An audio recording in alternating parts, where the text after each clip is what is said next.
আজকে কচু পাতার ভর্তা তোমাদের সাথে শেয়ার করব। তোমরা যদি এটাতে পেঁয়াজ, আদা, রসুন আর চিংড়ি মাছ দিতে চাও তাহলে কিন্তু অবশ্যই দিতে পারো। আমরা কিন্তু এটাতে এগুলো ইউজ করিনি।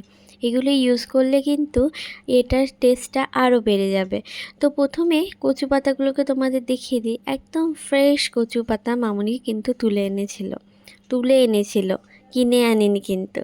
তারপরে এই কচু পাতাগুলোকে গরম জলে কিন্তু সেদ্ধ করে নিয়েছিল। তারপর কড়ার মধ্যে কালো জিরে আর পাঁচফোড়ন দিয়ে আর শুকনো লঙ্কা দিয়ে একটুখানি নেড়েচেড়ে নিয়ে কিন্তু ওই কচু পাতা সেদ্ধটাকে এর মধ্যে তুলে দিয়েছিল। তোমরা যদি কেউ পেঁয়াজ রসুন ইউজ করতে চাও, এর আগে কিন্তু কচু পাতাটা দেওয়ার আগে পেঁয়াজ রসুনটা দিয়ে দিও। তারপর এর মধ্যে জিরে গুঁড়ো, ধনে গুঁড়ো, নুন আর সামান্য পরিমাণে চিনি অ্যাড করে দিয়েছিল। চিনিটা অ্যাড করেছিল যে পাতার একটা কষা ভাব আছে সেটা দূর করার জন্য। তারপর এর মধ্যে দিয়ে দিয়েছিল সামান্য হলুদ। এই সমস্ত কিছু দিয়ে নেড়ে চেড়ে আর লেবুর রসটা দিয়েছিল এই কারণেই যাতে জিভ বা গলা কিছু যদি কুটকুট করার যদি চান্সও থাকে তবু কোটাবে না।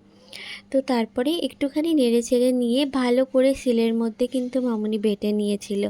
আর বেটে নিলেই কিন্তু রেডি। এটা কিন্তু খুব একটা চটজলদি রেসিপি, যেটা খুব তাড়াতাড়ি হয়ে যায় আর ভাতের সাথে খেতেও খুব ভালো লাগে।